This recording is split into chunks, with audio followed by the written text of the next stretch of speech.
जय Hind everyone, welcome to online class of Shri Ram public school. Myself Manoj Kumar Gupta, your physics teacher. Today we are going to start a new topic, rules for the image formation in case of concave mirror. आज हम एक नया topic देखेंगे जिसमें वो rules होंगे जिसके तहत हम कैसे इमेज फॉर्मेशन करते हैं कॉन्केव मिरर में, वो हम देखेंगे. तो रूल्स देखते हैं.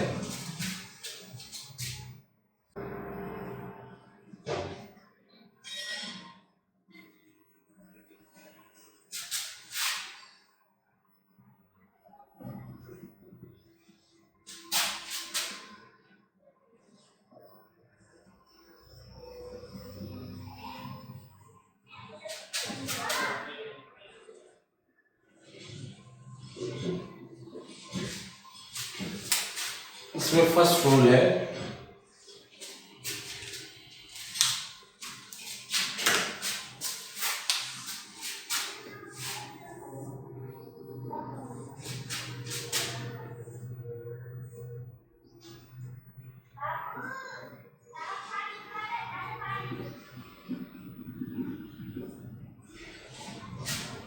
ये कॉन्केव मिरर है and this is the center of curvature of the concave mirror. This is principal focus and this is pole.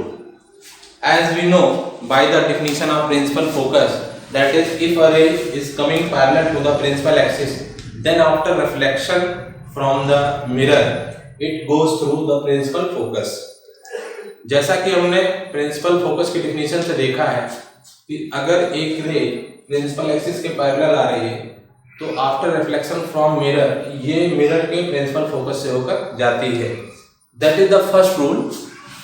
यही हमारा इमेज फॉर्मेशन का फर्स्ट रूल है कि अगर कोई रे प्रिंसिपल एक्सिस के पैरेलल आ रही है तो मिरर से रिफ्लेक्शन के बाद वो मिरर के प्रिंसिपल फोकस से जाएगी.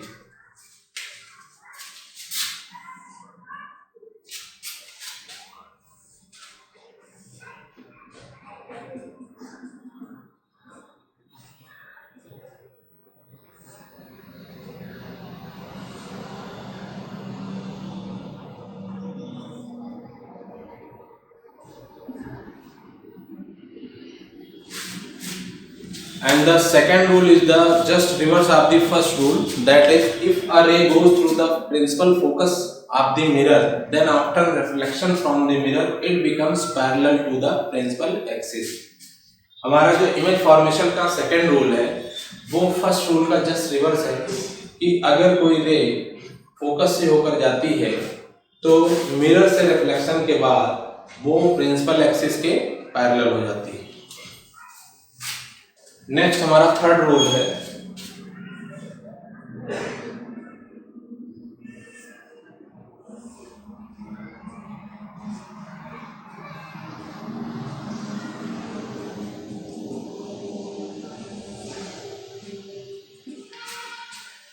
if a ray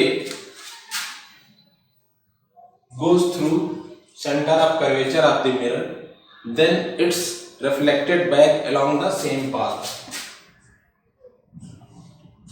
हमारा थर्ड रूल है कि अगर कोई रे मिरर के सेंटर ऑफ कर्वेचर से मिरर पे इंसिडेंट होती है तो ये अपने पाथ को रिट्रेस कर लेती है. ऐसा क्यों होता है? हमने देखा है कि जब किसी प्लेन मिरर में कोई रे नॉर्मली इंसिडेंट होती है तो वो अपने पाथ को रिट्रेस कर लेती है, क्योंकि इस केस में इंसिडेंट रे और नॉर्मल के बीच बनने वाला एंगल I 0 है. देन लॉ ऑफ रिफ्लेक्शन के अनुसार इट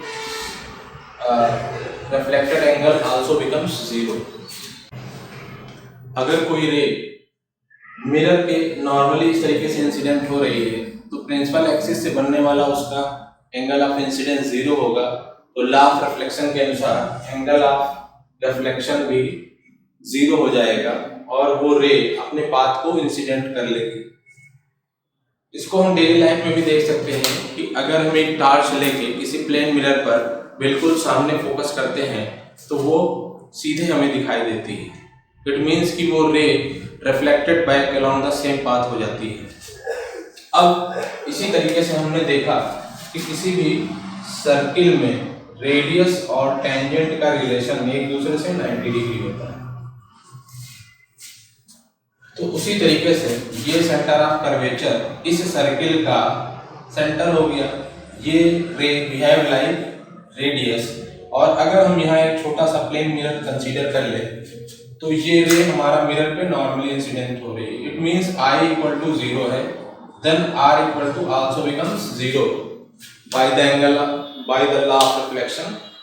तो इस तरह से अगर कोई रे सेंटर ऑफ कर्वेचर से मिरर पे इंसिडेंट हो रही है तो वो अपने पाथ को रिट्रेस कर लेगी। And the last rule is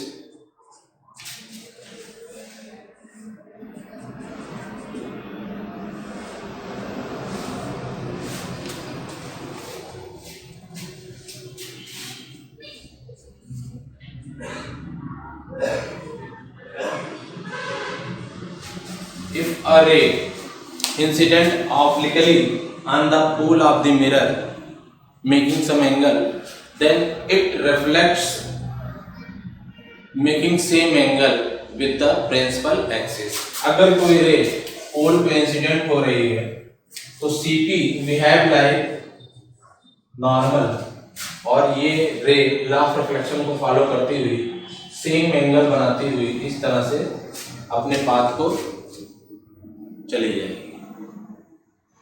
तो इस तरह से हमने ये 4 रूल देखे, और इन्हीं 4 रूल्स की सहायता से हम कोई भी इमेज फॉर्मेशन करते हैं कॉनकेव मिरर के केस में। इमेज बनाने के लिए हमें मिनिमम 2 रेज की रिक्वायरमेंट होती है।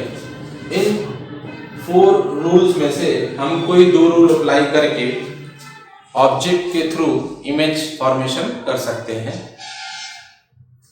तो अब हम अपना नेक्स्ट टॉपिक देखते हैं, different image object position for the concave mirror.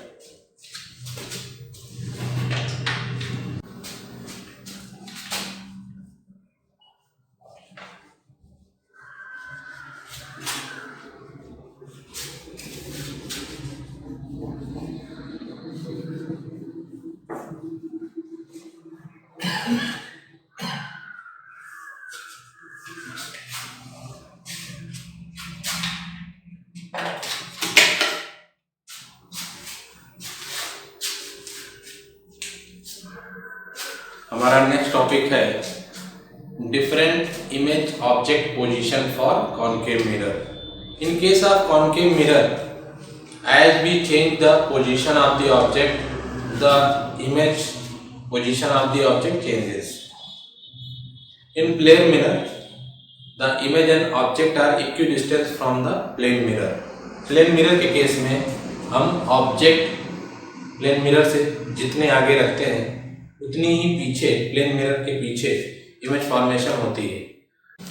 तो अब हम देखते हैं कि कॉनकेव मिरर में किस तरीके से इमेज फॉर्मेशन होती है।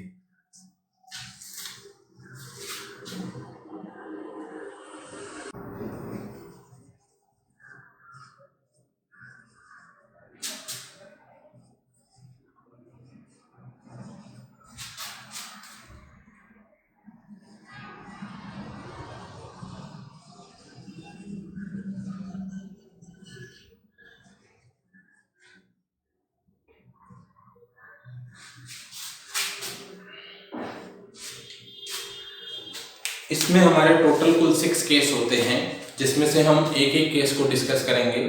फर्स्ट केस है हमारा when object is placed at centre of curvature.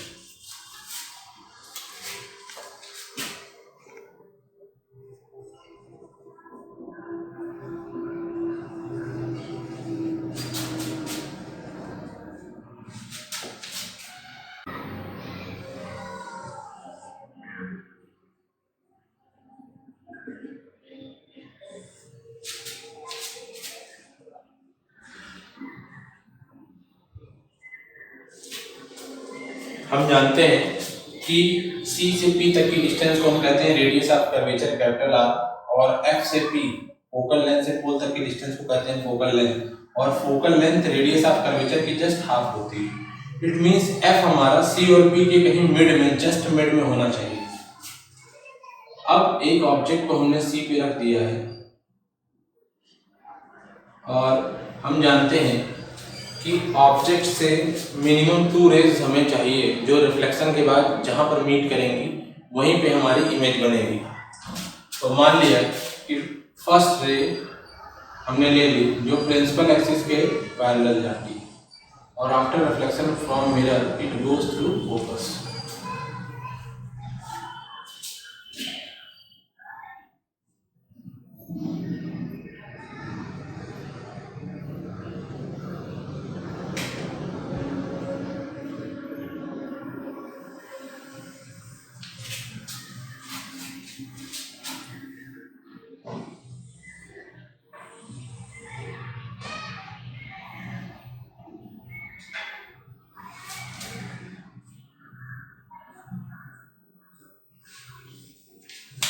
अगर हमारा ऑब्जेक्ट सी पे रखा है तो एक रे जाएगी प्रिंसिपल एक्सिस के पैरेलल जो आफ्टर रिफ्लेक्शन फोकस से होकर जाएगी और दूसरी रे जाएगी फोकस पे। हमने फर्स्ट रूल पढ़ा था कि अगर कोई रे प्रिंसिपल एक्सिस के पैरेलल जाती है तो वो after reflection from mirror principal focus से होकर जाती है, और सेकंड रूल पढ़ा था कि अगर कोई रे फोकस से होकर जाती है तो आफ्टर रिफ्लेक्शन प्रिंसिपल एक्सिस के पैरेलल हो जाती है। ये दोनों रिफ्लेक्टिंग रेज जहां आकर के मीट करेंगी वहीं पे हमारा इमेज बनेगा। Image formation, image formed at C होगा। इमेज साइज इक्वल टू होगी ऑब्जेक्ट साइज, ये दोनों साइज बराबर होंगे। इमेज हमारा रियल एंड इन्वर्टेड,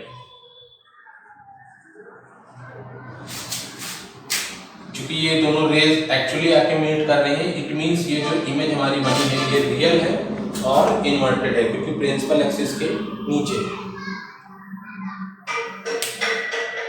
तो इस तरह से हमने फर्स्ट केस देखा कि अगर कोई ऑब्जेक्ट सी पे रखा होता है at the centre of curvature तो उसकी इमेज फॉर्मेशन भी सी पे होती है, इमेज साइज और ऑब्जेक्ट साइज इक्वल होते हैं, और नेचर ऑफ द इमेज के बारे में कह सकते हैं कि इमेज हमारी रियल एंड इन्वर्टेड होती है।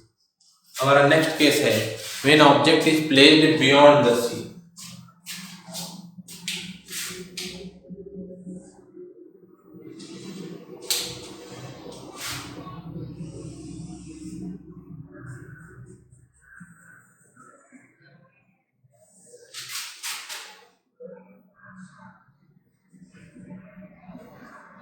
अगर हमारा object beyond the C means C के पीछे रखा है,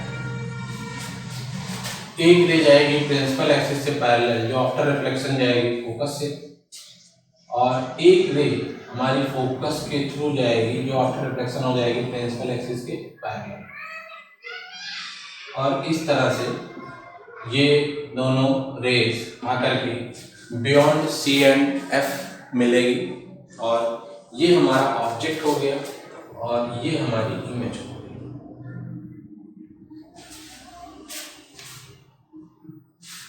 तो इस केस में हमारा जो ऑब्जेक्ट है वो बियॉन्ड सी, सी के पीछे रखा हुआ है। इमेज फॉर्मेशन जो हो रही है